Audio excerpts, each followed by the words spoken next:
आपके खेत से सेक्टर नाली यदि सटा हुआ है और आपके खेत की तरफ से सेक्टर नाली निकाली जाए, तो आपको किस प्रकार से उस सेक्टर नाली को रोक सकते हैं? उसको कैसे कानूनी रूप से अपने रकबे को बचाया जा सकता है? इन तमाम सवालों को बताने से पहले यदि मेरे चैनल पर नया है तो चैनल को सब्सक्राइब करें और वीडियो को अंत तक जरूर देखें। तो चलिए दोस्तों शुरू करते हैं। जब भी कोई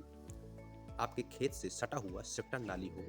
उन दौरान यदि अदर व्यक्ति, जो अदर किसान है, जो उसका भी सेक्टर नाली से सटा हुआ है, यदि वह सेक्टर नाली को अपनी तरफ से मिला लिया है, अपनी तरफ अतिक्रमण कर लिया है, सेक्टर नाली को अपनी तरफ बना लिया है, तो किस प्रकार से उसको रोका जा सकता है? यदि उस दौरान सेक्टर नाली प्रधान के माध्यम से या किसी भी सरकारी गवर्नमेंट के माध्यम से यदि वो निकाला जा रहा है, उस दौरान यदि दूसरा कोई किसान है, जो दूसरा नंबर का किसान है, जो बगल में उसका भी खेत है और वह सेक्टर को अपनी तरफ दबाए हुए है, वह मिलीभगत सरकारी गवर्नमेंट व्यक्तियों से मिलीभगत के कारण यदि आपकी तरफ, आपके रकबे की तरफ यदि सेक्टर नाली निकाल रहा है, तो किस प्रकार से आप कार्रवाई करेंगे? उसके लिए आपको बिना लड़ाई झगड़े, यदि आप कोई लड़ाई झगड़ा करेंगे, तो उस दौरान हो सकता है कि आपके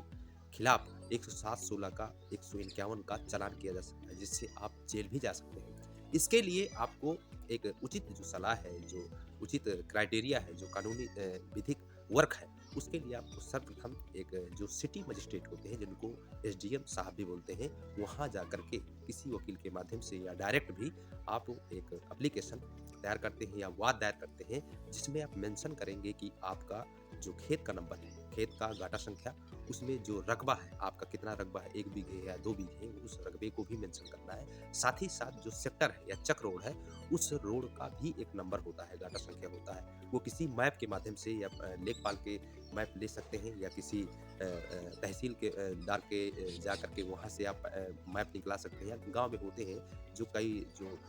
लोग रखते हैं, उनसे मैप लेकर के भी आप चेक कर सकते हैं। तो वो चक रोड नंबर और आपका रकबा और आपका खेत का नंबर। साथ ही साथ यदि चक रोड नहीं है, वहाँ नाली है, तो नाली का नंबर होगा। उन नंबर को लेकर के उस वाद पर, उस एप्लीकेशन पर स्पष्ट रूप से लिखना है कि सर हमारा इतना रकबा है और इसकी पैमाइश करा करके पूर्ण रूप से इस सेक्टर और नाली निकाल दीजिए। यदि आपके साथ इस प्रकार से यदि घटना हो रही है, तभी आपको जाना है। आपकी तरफ से यदि आपके रकबे की तरफ यदि सेक्टर नाली निकल रही है, तो वहाँ जाकर के यदि देते हैं, तो एसडीएम साहब आपसे कुछ पूछ सकते हैं, आपसे पूछताछ कर सकते हैं। उस दौरान आप पूरी सच बात आपको बतानी है और आप एसडीएम साहब आपके एप्लीकेशन पे ऑर्डर कर देंगे, आदेश कर देंगे, जिसको आप ऑर्डर को लेकर के एप्लीकेशन जो ऑर्डर है, उस ऑर्डर को लेकर के एक कॉपी आपको लेखपाल को देनी है। लेखपाल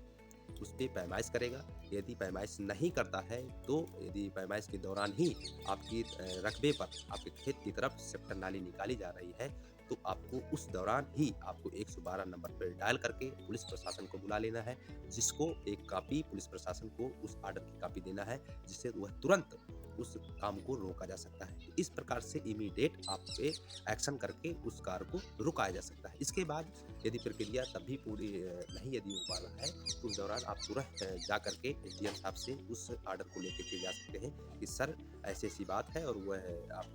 जो आपने आदेश किया है, वह उन्होंने अभी तक रोका नहीं, उस कार को सुचारू रूप से चला रहे हैं, तो वहाँ एक्शन हो जाएगा। और पुलिस प्रशासन की तरफ से पुलिस प्रशासन को भी एक ऑर्डर वहाँ से भेज दिया जाएगा, उनकी भी तलब की जाएगी। तो इस प्रकार से आपका कार्य किया जाएगा। एसडीएम साहब वहाँ पे यदि लेखपाल भी यदि मिलीभगत है, तो मिलीभगत यदि प्रधान के माध्यम से या जो भी सरकारी यदि वर्क हो रहा है, तो वहाँ सरकारी वर्क में एक दूसरे की मदद करते हैं, तो हो सकता है कि लेखपाल भी उस कार्य को लेकर के उसमें मिल चुका हो। तो उस दौरान भी एसडीएम साहब को यदि ये चीज़ों को यदि आप रूबरू कराते हैं, बात को बताते हैं, तो वहाँ आपके लेखपाल की टीम अलग से तैयार कर दी जाएगी, जिससे लेखपाल की टीम पूरा वहाँ मुआयना करने आएगी और मुआयना के दौरान ही पैमाइश की जाएगी और आपका रकबा निकाला जाएगा। और जिस तरफ यदि रकबा सेक्टर नाली निकल रहा है, उधर से उस रकबे को हटा करके सेक्टर नाली बनाई जाएगी। तो इस प्रकार से आप इंस्टेंट आपको कार्य करा सकते हैं और बिना लड़े शांतिप्रिय तरीके से कार्य कर सकते हैं। किसी व्यक्ति से यदि लड़ते हैं, तो वहाँ नेता नगरी हो सकती है, आपके खिलाफ 107(16) हो सकता है, जिससे आप कस्टडी में जा सकते हैं। 151 के तहत आपका चालान हो जाएगा, तो हो सकता है कि आपको जेल की सलाखों के पीछे हो सकता है। तो इस तरह से आप बच सकते हैं, अपनी क्रियाकलाप को कानूनी रूप से दांव पेच से बच सकते हैं। सरल तरीका ही अपनाना है और जिससे आप अपने सुरक्षित अधिकार